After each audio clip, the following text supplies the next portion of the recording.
I got dismissed after 15 years. No warning, no conversation, no hint. Just a message delivered through someone who barely knew what I did. You're no longer needed. That was the phrase they used. No explanation, no discussion. Just that. 15 years of showing up early, staying late, solving problems no one wanted to touch. I wasn't expecting a celebration, but I thought I at least earned a conversation. My name is Joel, and I remember the moment it happened as clearly as the coffee I didn't finish that morning. The message came through a junior HR associate. She couldn't even look me in the eye. I could see her hands trembling slightly as she handed me the envelope. Her voice was rehearsed, flat, effective immediately. No one from the executive floor came down, no thank you, no handshake, just a locked account, a boxed-up desk, and a security escort to the elevator. I remember walking through the same hallway where I'd once spent nights running power cables during a blackout so our servers wouldn't fail, where I'd stayed through weekends testing infrastructure before major rollouts. Now, it felt like I didn't exist, like I never had. The elevator doors closed, and I stood there, still holding the sealed envelope. I didn't open it. I didn't need to. I already knew what was inside. The thing is, this wasn't about performance. I wasn't behind on anything. In fact, the project we just finished under my direction had come in 11% under budget and 4 weeks ahead of schedule. I had just turned in the final internal review before quarter close. I even got a message from finance 2 days earlier. Appreciate you staying on top of this, real lifesaver. But none of that mattered now. When you've been somewhere 15 years, you think there are certain unwritten rules. That loyalty counts for something, that you'll be treated with some level of human decency. I was wrong. I didn't fight it. I didn't beg for a meeting or ask what I'd done wrong. I just nodded, took the box, and walked out. But what they didn't know, what they never even thought to consider, was what I had built during those 15 years, quietly, consistently, out of necessity. It started around year 6. At the time, the company had gone through a minor restructuring. A few teams were merged, a few managers were replaced. Nothing dramatic, but enough to shake people up. During that time, I had this habit of documenting everything: system frameworks, internal procedures, process gaps, unspoken workflows, vendor loopholes. It wasn't part of my job description. It was just something I did because I couldn't rely on memory and fragmented email threads to solve recurring issues. I built an internal playbook. Not officially, just in my own time. Clean, versioned documentation with timelines, annotations, pain points, workarounds. I kept it updated. Over the years, it grew into something most people didn't even know existed, a kind of operational blueprint that could answer questions before they became problems. I never shared the full thing. I used parts of it to train new hires, onboard contractors, or explain architecture changes during tech reviews. But the full version? That stayed with me. Not out of spite, but because it was never part of any formal system. I created it on my own time, on my own tools, for my own reference. And now, walking out of the building, holding a box with 15 years of work reduced to a stapler, a mug, and a few paper files, I realized something. They had no idea how much of the company's backbone was still sitting inside my personal drive. Not out of malice, not out of revenge, just out of pure negligence. You get used to being overlooked in certain roles. You become the person who just gets things done. No fanfare, no recognition. Just quiet reliability. That's who I was. That's who they fired. I went home that afternoon and didn't speak to anyone for the rest of the day. I didn't even take off my work shoes. I just sat there, envelope unopened, staring at the bookshelves I never had time to dust. It wasn't anger I felt. Not exactly. It was something colder, more precise. I had given 15 years. I never called in sick unless it was absolutely necessary. I covered shifts when others were out. I trained people twice my salary. I flew cross-country on back-to-back flights to repair vendor relationships because leadership didn't want to get their hands dirty. And now I was gone. Just like that. No performance warning, no incident, just a change in direction. That phrase. Change in direction. It came up later in a follow-up email I got from someone on the executive team. We're moving in a new direction. Appreciate your contributions over the years. It was copy-paste corporate theater. They weren't moving in a new direction. They were just trimming people who asked too many questions. I wasn't loud, but I was thorough. I flagged compliance issues. I spoke up when they cut corners. I documented conversations that others wanted forgotten. In a world of shortcuts, thoroughness is a threat. 2 days later, I got a message from a former vendor. We'd worked closely on a multi-year integration, and I had helped them secure the original contract. He reached out because his team couldn't access a critical system update I usually managed. "Is there someone else we should loop in?" he asked. I didn't reply. Not yet. Instead, I checked the news. The company had just announced a strategic shift. New appointments, fresh direction, optimization of internal operations, the usual phrasing. I recognized the wording. I'd helped craft similar memos during earlier restructuring years back. Except now, they were doing it without anyone who remembered how the last version fell apart. By the end of the week, I had 4 emails from internal managers who didn't know I was gone. "Can you jump on a quick call about the Q2 metrics? Hey, where did you archive the API logs for the last rollout? Who's handling the vendor security compliance updates now?" I didn't reply to any of them either. Instead, I opened my personal drive. I reviewed every folder, every line of documentation, every system note I had archived over the years. There were over 900 documents. Most of them weren't part of any formal SOP. They were created to fill gaps the official processes didn't cover. And those gaps, they were growing wider now. I kept thinking, if I was just removed like that, how many others would be next? How many institutional processes were held together by people like me, people who cared more than their job titles suggested? It wasn't long before the cracks began to show. Quietly, at first. An internal platform that went offline due to a failed certificate renewal, something I had automated but never documented for the new team.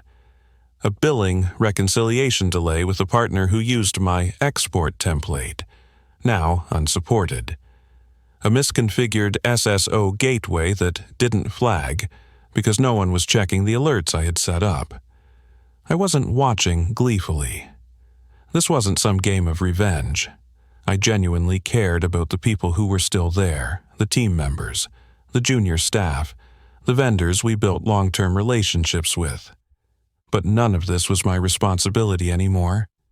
They made that clear. Still, I wasn't going to sit on the sidelines completely.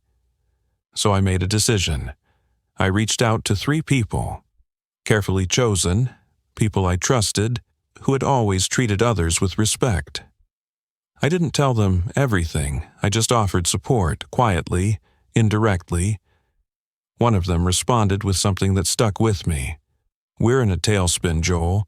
No one knows where anything is. The new execs are in over their heads." That was the moment I realized they didn't fire me because I was obsolete. They fired me because they didn't understand the system well enough to know who mattered. And that miscalculation, was about to cost them more than they could imagine. The following Monday started with a call I wasn't expecting. It was from an external partner I hadn't heard from in months. We'd worked together on a regional systems deployment that had gone smoother than most people anticipated, largely because we'd done the legwork behind the scenes to prevent friction. Now, he sounded out of breath. "Joel, you didn't tell me you were gone." I figured word would spread eventually. Well, it hasn't, and your old company's pretending like you're just busy. That didn't surprise me, but what he said next did. They asked us for the config package you maintained. I told them we never received it, because we didn't. You always kept it live for us on your internal portal. And now? That portal's offline. I paused. I knew exactly what he was talking about. It was a custom deployment interface I built to sync their systems with ours.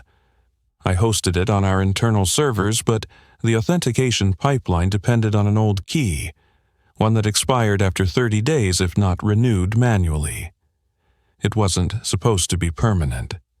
It was meant to be a bridge, and I was the one maintaining the bridge. "I'm not with them anymore," I finally said. "You'll have to ask them to re-architect the connection. Might take a few weeks." He didn't say anything at first. Then, "That's going to cost us $250,000 in delays." "I know." We sat in silence for a few seconds before he said, "Let me know if you decide to freelance." I didn't say yes. I didn't say no. But the idea stayed with me long after the call ended. That same afternoon, I received a message from a former analyst, someone junior who had started just before the lockdowns. I had helped train him remotely, walking him through system logic that no one had formally documented. He wrote, "Joel, sorry to bother you. Don't know if you've seen the news. We just lost a compliance audit. Apparently, the backup flow wasn't tested this quarter. It's the one you used to run. No one picked it up after you left." I didn't reply. I couldn't. What was I supposed to say? That I knew exactly how to fix it in 30 minutes, but no one bothered to ask before I was escorted out. By Wednesday, I had 3 missed calls from another department manager, the same one who hadn't spoken to me in the last 3 months of my employment. The same one who during a meeting once said, "Joel's great, but replaceable." I guess he was testing that theory now. 15 years of legacy knowledge was starting to evaporate, and they were scrambling to find the threads before the whole thing unraveled. But I wasn't celebrating. You see, I wasn't angry at the company itself. I was angry at what the company had become. In the early years, we were tight-knit, cross-functional teams, real ownership, shared responsibility. When something went wrong, people pulled together. No one passed blame. We solved things in the hallway, not in boardrooms. But something shifted around year 10. Maybe it was the funding rounds. Maybe it was the shift in leadership. Maybe it was just the natural decay that comes when vision is replaced by politics. People stopped solving problems. They started protecting territory. The project managers stopped listening to engineers.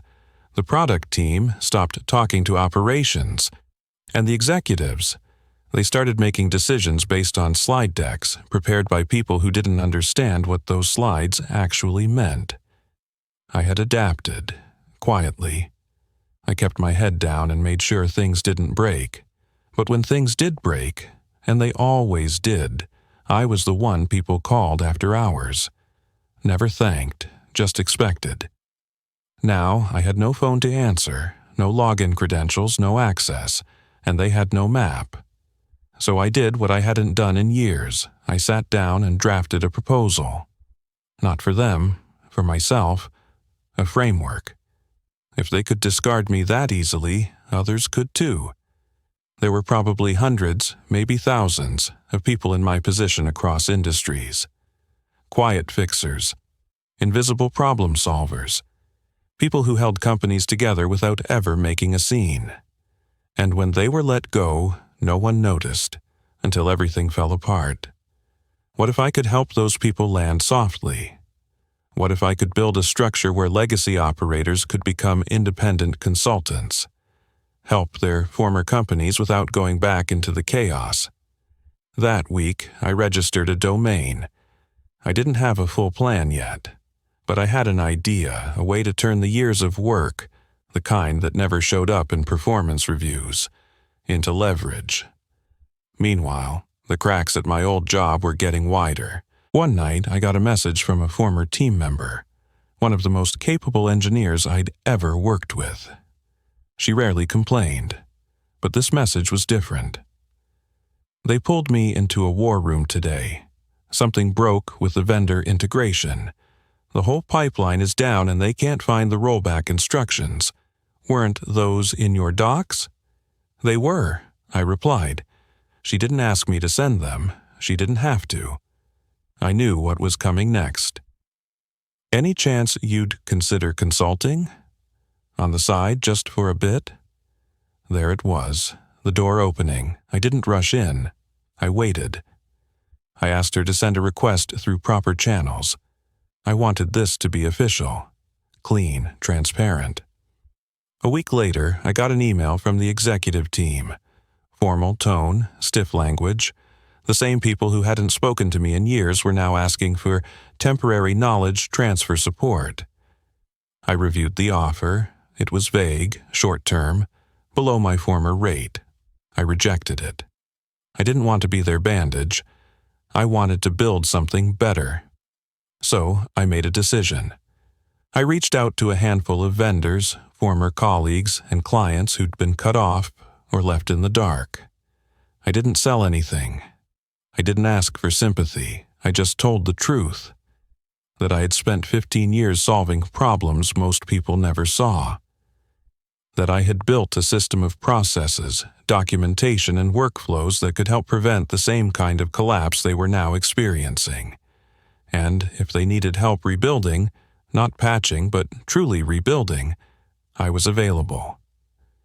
Within 2 weeks, I had 3 contracts. Not flashy, not massive, but enough. Enough to realize that I hadn't lost my value. I had just outgrown the place that stopped seeing it. My old company? They were still trying to figure out why quarterly forecasts were delayed, why vendors were losing patience, why junior staff were resigning quietly. The truth was simple. They had removed the person who understood the structure, and now they were trying to read blueprints without knowing what the symbols meant. I didn't need to go back. I didn't want to. But I knew the story wasn't over yet, because what happened next, they didn't see coming. And neither did I. 3 months after I walked out of that building, my days looked completely different. No more 7 a.m. syncs with people pretending to be awake. No more chasing down approvals from someone who hadn't read the document. No more vague directives that started with, "We need to be more agile," and ended in budget cuts. Instead, I started my morning slow. Coffee, quiet, thinking. By then, the small consulting practice I'd started, the one I wasn't sure would work, had clients waiting in line.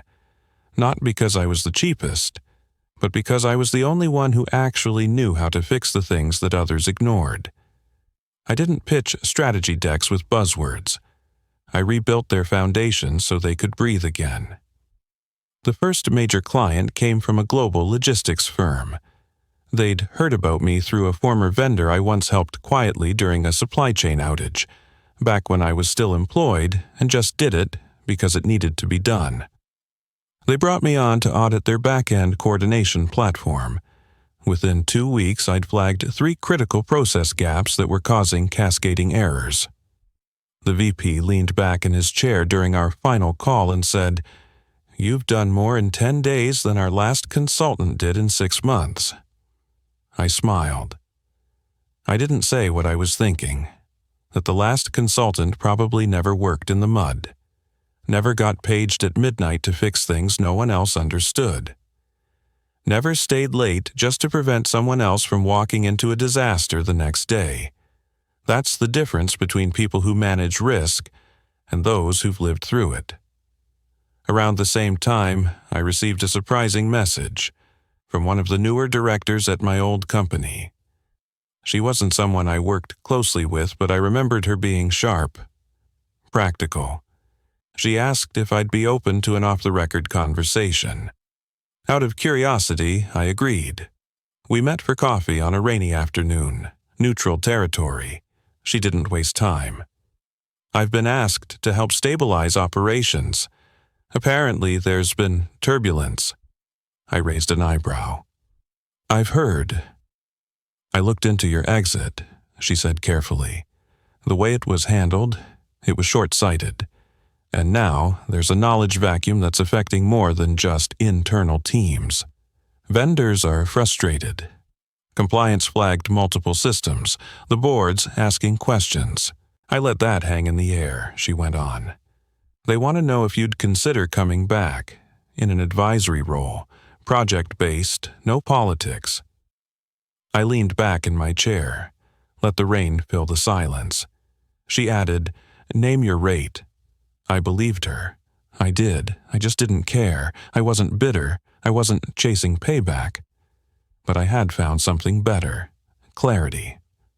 I appreciate it, I said.